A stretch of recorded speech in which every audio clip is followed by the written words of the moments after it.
জমিন গেছে তামার হয়ে, সূর্য আসছে মাথার কাছে, নাকের ছিদ্র আর কানের ছিদ্র দিয়ে কত মানুষের মস্তক গলে গলে ভাতের মারের মতো পড়বে, কেউ ঠিক পাবে না। কারণ আপনার ভাতের মারের মতো এই যে মাথার ঘেলু টকবক করে যখন জমিনের মধ্যে পড়ে যাবে, ওই কঠিন সিচুয়েশনের সময় আপন বলতে কাউকে পাবেন না। ওই দিন আমার আপনার দায়িত্ব নেবে একজন, তিনি আমার নবী। তিনি কে? আল্লাহ রসুল সাল্লাল্লাহু আলাইহি ওয়াসাল্লাম বলেছেন, 5টি আমল যারা করবে। কয়টি আমল? তারা আমি রসুল সাল্লাল্লাহু আলাইহি ওয়াসাল্লামের সাথে আল্লাহর জান্নাতে থাকবে। না হয় নাই? সুবহানাল্লাহ জোরে বলেন। আমল কয়টা? আল্লাহর হাবিব বলেন, আমার যে উম্মত উম্মতি 5টি আমল করবে, মা বোন দারুণ করে কথাগুলো শুনে নেন। আমার যে উম্মত উম্মতিরা 5টি আমল করতে পারবে, আল্লাহ রব্বুল আলামিন আমার ওই উম্মত এবং উম্মতিকে আমি রাসূলুল্লাহর সাথে ঠিক এইভাবে জান্নাতে থাকার মতো একটা সুযোগ করে দেবেন। বলেন মারহাবা। আঙ্গুলের মধ্যে মোটামুটি 1 কিলোমিটার ফাঁকা, তাই না? কোনো ফাঁকা আছে? ঠিক আঙ্গুল যেমন লাগানো, আল্লাহর রসুল এবং আপনি একই জান্নাতে একই সাথে থাকতে পারবেন যদি 5টি কাজ করতে পারেন। কয়টি কাজ? আসুন ধারাবাহিকতায় জানবার চেষ্টা করি। আল্লাহ রসুল বললেন, কাসরাতুস সুজুদ, দুনিয়াতে বেশি বেশি সাজদা দেওয়া। কি দেওয়া? সবাই বলেন না, সাজদা দেওয়া। নাক আর কপাল দিয়ে সাজদা দেব কাকে? সবাই বলেন না কাকে? ওয়াসজুদু ওয়া'বুদু রাব্বাকুম, আমরা সাজদা দিব আল্লাহকে, ইবাদত করব আল্লাহর, কারণ আমাদের সৃষ্টিকর্তাকে।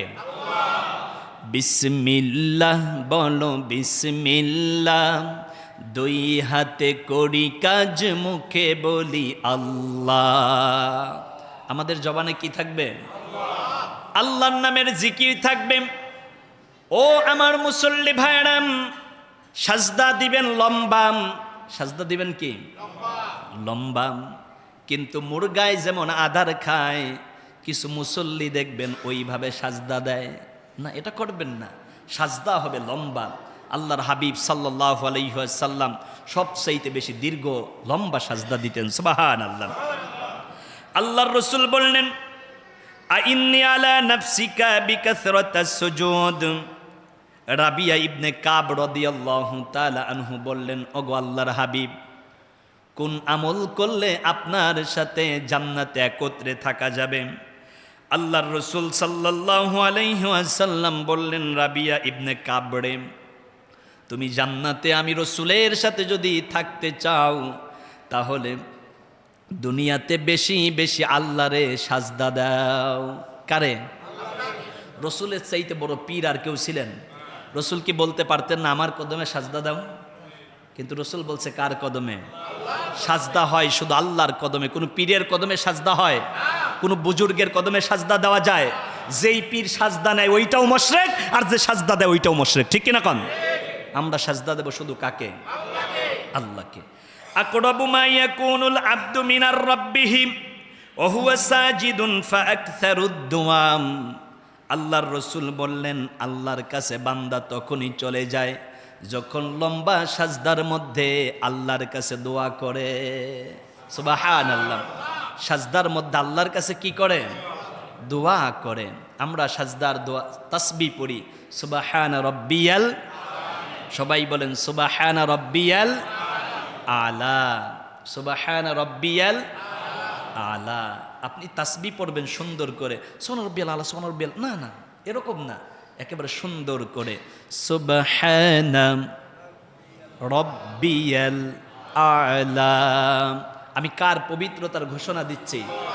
আল্লাহর চাইতে বড় আর কেউ আছে?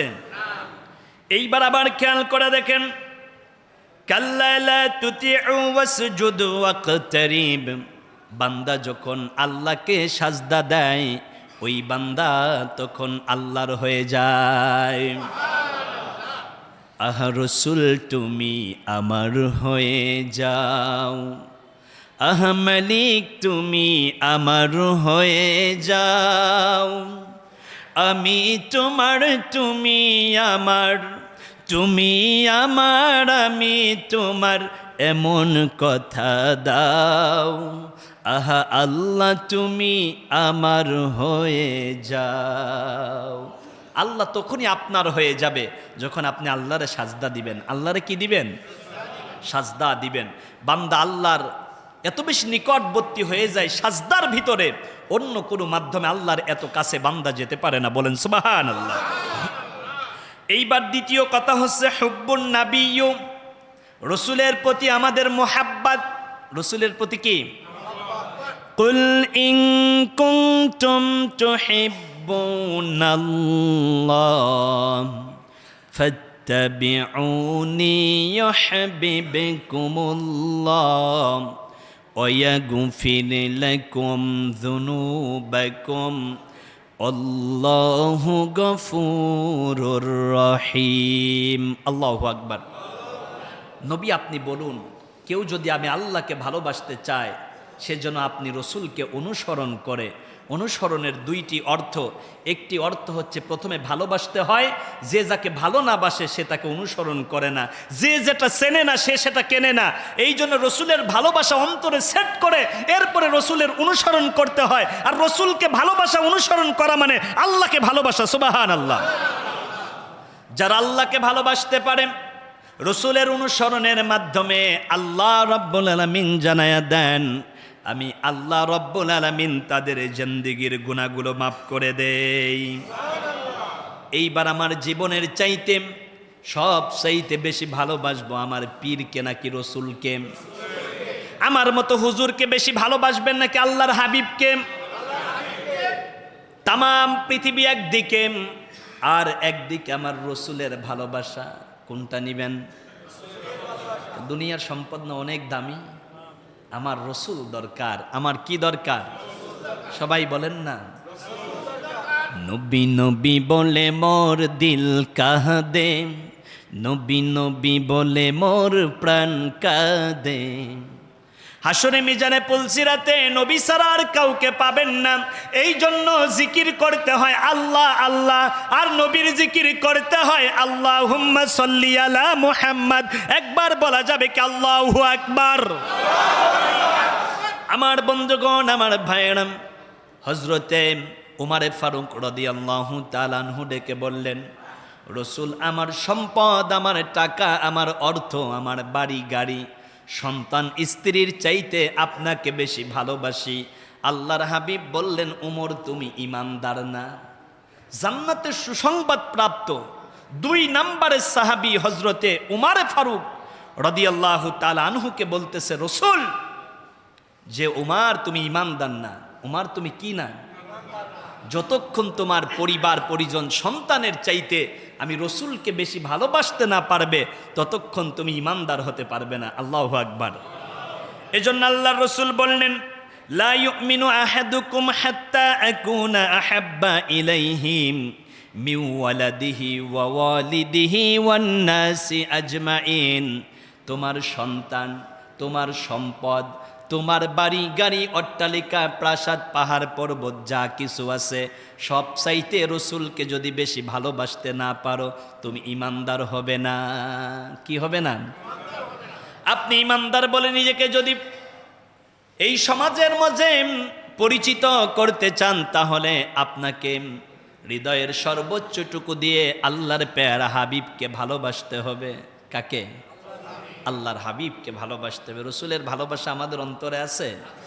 যদি থাকে তাহলে রসুল যে কথাগুলো বলেছেন সেই কথাগুলো আমাদেরকে নির্দ্বিধায় পালন করতে হবে। এটার নাম ঈমান। এটার নাম কি?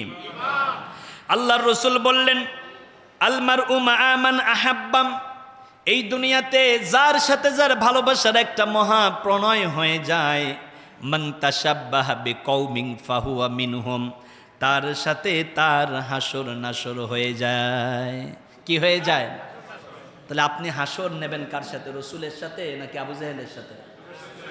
তা রসুলের সাথে যদি আপনি হাসরে উপস্থিত হতে চান, রসুলের সাথে যদি আল্লাহর জান্নাতে থাকতে চান, তাহলে নবীর মোহাব্বত কলিজার মধ্যে লালন করা, ধারণ করার দরকার আছে না নাই? রসুলের মোহাব্বত যদি কলিজার মধ্যে থাকে, ও যুবক, তুমি ইয়াহুদির স্টাইলে কোনোদিন চুল কাটতে পারতে না। কি করতে পারতো না? যুবকেরা কিভাবে চুল কাটে, চারপাশে নাই, মাথার উপরে বাটি বানায় রাখছে, আবার কোনো জায়গায় নাই, সেজারুর মতো পিছনের দিকে লেজ বানায় রাখছে।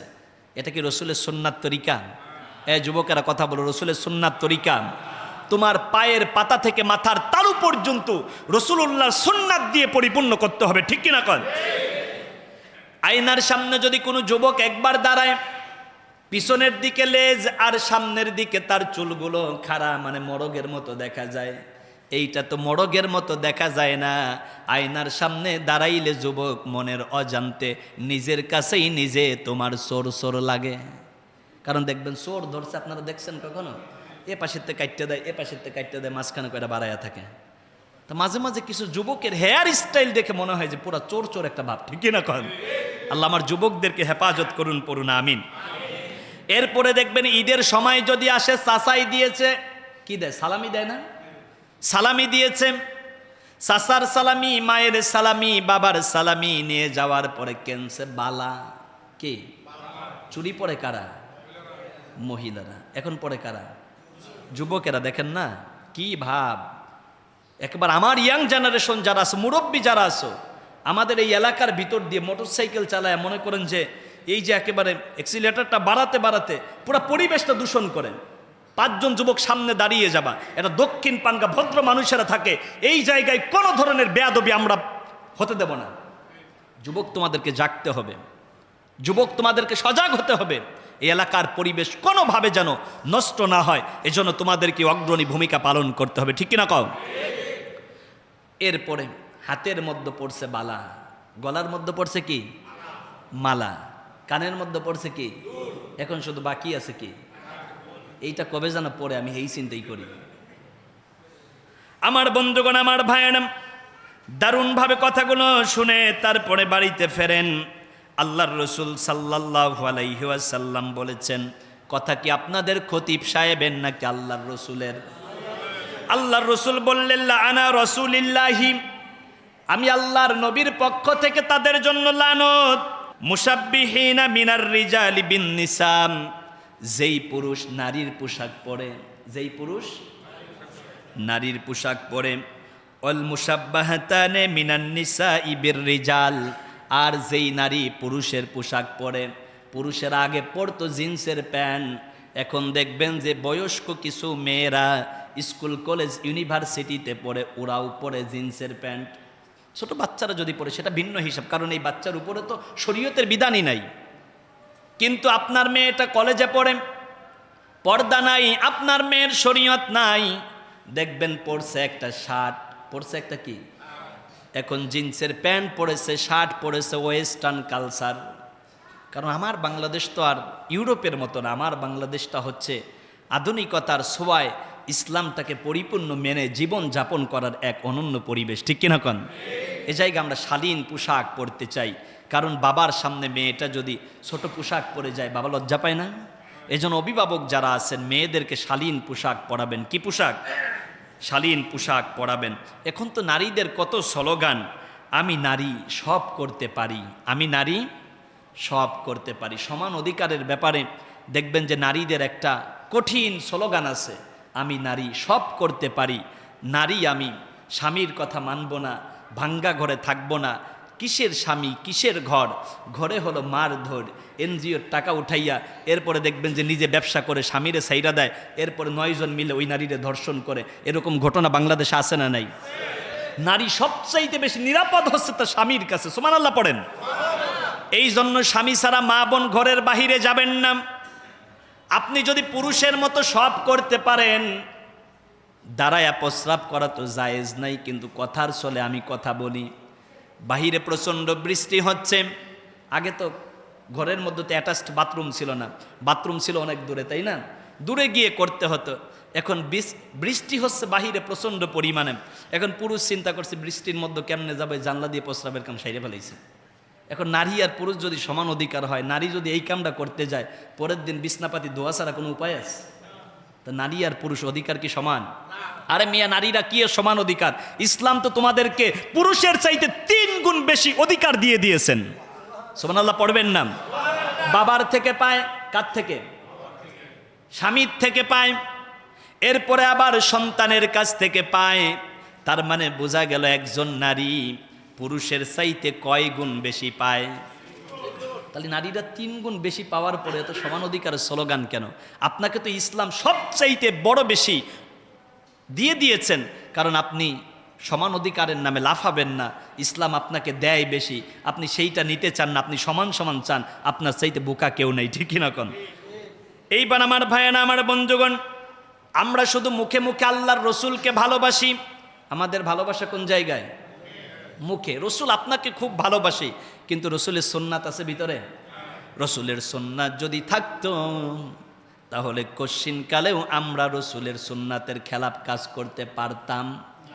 এজন্য আমাদের মাথার তালু থেকে পায়ের তালু পর্যন্ত সাজাতে হবে মদিনার কামলেওয়ালা নবীর সুন্নাত দিয়ে, ঠিক কিনা কন? ওই হাসরে মিজানে পুলসিরাতে নবী ছাড়া আমার আপনার কেউ আপন হবে না। ওই মিজানে পুলসিরাতে হাসরে আমরা মা চাই না, বাবা চাই না, পীর চাই না, হুজুর চাই না, বুজুর্গ চাই না, শুধু একজনকেই চাই, তিনি আমার নবী। তিনি কি? সবাই বলেন না, কার নবী? আমাদের যদি সামগ্রিক বলেন নবী তো দূরের দূরের মনে হয়, যখন বলেন নবী আমার আমার আমার, তখন মনে হয় নবী আমার। নবী কার? এই জন্যই তো নবী নবী বলে আমার দিল কাঁদে। নবী নবী বলে আমার শয়নে স্বপনে উঠোনে বসনে চলনে খলনে, রাতের বেলায় ঘুমাতে যাচ্ছেন আপনি পড়তে থাকুন সাল্লাল্লাহু আলাইহি ওয়াসাল্লাম। নবী আমার বলেন, উম্মত উম্মতিরা রে, ঘুমানোর সময় তোমরা যদি আমি নবীর প্রতি দুরূদ পড়ো, কোনো একদিন ঘুমের ঘরে আমি নবী তোমার সাথে দিদার দিয়ে দেব। হাসরের মাঠের ভয়াবহতা, ওই দিন নবী ছাড়া কেউ আপন হবে না। হাসরের ময়দান হবে তামার তৌড়ি। কিসের তৌড়ি? আহারে, সামান্য মিডিল স্টেটের দেশগুলোতে মরু অঞ্চলে যদি আপনি যান, সূর্যের প্রখর তাপে জমিনটা এত গরম হয়, খালি পায়ে হাঁটা যায় না। সামান্য বালির উপরে, পাথরের উপরে আপনি খালি পায়ে হাঁটতে পারেন না। আর হাসরের ময়দান তামার তৌড়ি হবে। ওই জায়গায় সর্বনিম্ন 50,000 বছর কেমনে দাঁড়ায় থাকবেন একটু ভাবেন, একটু চিন্তা করেন। ও আমার আপনজনেরা, আমার বন্ধুরা, আমার মুসল্লি ভাইয়েরা, অন্তরটাকে একটু নরম করুন। জমিন গেছে তামার হয়ে, সূর্য আসছে মাথার কাছে, নাকের ছিদ্র আর কানের ছিদ্র দিয়ে কত মানুষের মস্তক গলে গলে ভাতের মারের মতো পড়বে, কেউ ঠিক পাবে না। কারণ আপনার ভাতের মারের মতো এই যে মাথার ঘেলু টকবক করে যখন জমিনের মধ্যে পড়ে যাবে, ওই কঠিন সিচুয়েশনের সময় আপন বলতে কাউকে পাবেন না। ওই দিন আমার আপনার দায়িত্ব নেবে একজন, তিনি আমার নবী। তিনি কে? মা পাইবেন না, বাবা পাইবেন না, আপন বলতে কাউকে পাবেন না। সব নবীরা যখন আদম সফিউল্লাহর কাছে যাবে, আদম সফিউল্লাহ বলে, আজকে আমি আল্লাহর সামনে কোনো কথা বলতে পারবো না, তোমরা যাও ইব্রাহিম খলিলুল্লাহর কাছে। ইব্রাহিম খলিল ডাক দিয়ে বলবে, আমি আল্লাহর সামনে আজকে দাঁড়াতে পারবো না, চলে যাও মুসা কালিমুল্লাহর কাছে। মুসা কালিমুল্লাহ ডাক দিয়ে বলবে, যাও ঈসা রুহুল্লাহর কাছে। ঈসা রুহুল্লাহ বলবে, আমিও পারবো না, চলে যাও আখিরি নবী, মানবতার মহান বন্ধু মুহাম্মদুর রাসূলুল্লাহর কাছে। সব নবীরা যখন আমার নবীর কাছে আসবে, আর আমার আপনার মায়ার নবী, রহমাতের নবী, বরকতের নবী, আমার আপনার মতো উম্মতের জন্য হাসরের ময়দানে সাজদায় পড়ে পড়ে আমার নবী বলবে, ইয়া রাব্বি উম্মতি, ইয়া রাব্বি উম্মতি, ইয়া রাব্বি উম্মতি। ও আমার আল্লাহ, আমার উম্মত, আমার উম্মত, আমার উম্মত। সুবহানাল্লাহ পড়বেন না? ওই সময় আমরা নবীকে ডাক দিয়া বলবো, নবী গো, হাসরের ময়দানের উত্তপ্ত এই তামাম আমরা সহ্য করতে পারি না। শরীরের রক্ত, শরীরের গোশতগুলো ভাতের মারের মতো গলে গলে পড়তেছে। ইশফা'লানা ইনদা রাব্বিকাম, আপনি আল্লাহর কাছে আমাদের জন্য সুপারিশ করেন। রসুল সাজদায় পড়ে পড়ে আমার আপনার জন্য চোখের পানি ছেড়ে দিয়ে দিয়ে কাঁদবেন। আল্লাহ ডাক দিয়ে বলবেন, হাবিব, ও নবী আপনি কাঁদবেন না, আজকে তো আপনার কান্নার দিন না। আপনাকে হাউজে কাউসার দিয়েছি, আপনাকে মাকামে মাহমুদ দিয়েছি। আমি আল্লাহ কোনো নবীকে হাউজে কাউসার দেই নাই, শুধু আপনাকে দিয়েছি। আমি আল্লাহর কুরসির পাশে আর কোনো কুরসি নাই, শুধু আপনার কুরসি রেখে দিয়েছি। ও হাবিব আপনি কেন কান্দেন? নবী আমার বলবে রব্বি হাবলি উম্মতি উম্মতি। আল্লাহ রব্বুল আলামিন ডাক দিয়ে বলবেন হাবিব আপনি কি জানেন না আপনার উপরে যেই কোরআন নাজিল করে দিয়েছিলাম, কোরআনের ভিতরে বলেছিলাম ওয়ালা সাউফা ইউতিকা রাব্বুকা ফাতারদা। ও হাবিব আমি আপনাকে একাকী ছেড়ে দিব না, মারহাবা বলেন। এইবার আল্লাহ রব্বুল আলামিন ডাক দিয়ে বলবেন ইরফা রাসাকা ইয়া মুহাম্মদ। ও আমার হাবিব, আমার নবী, আমার বন্ধু, মাথা উঠান। কি উঠান? ওয়াকুল ইউসমা লাকাম ওয়াসাল তুতা ওয়াশফা তুশাফাম। ও হাবিব আপনি আপনার মাথা উঠান, সাজদা থেকে মাথা উঠান।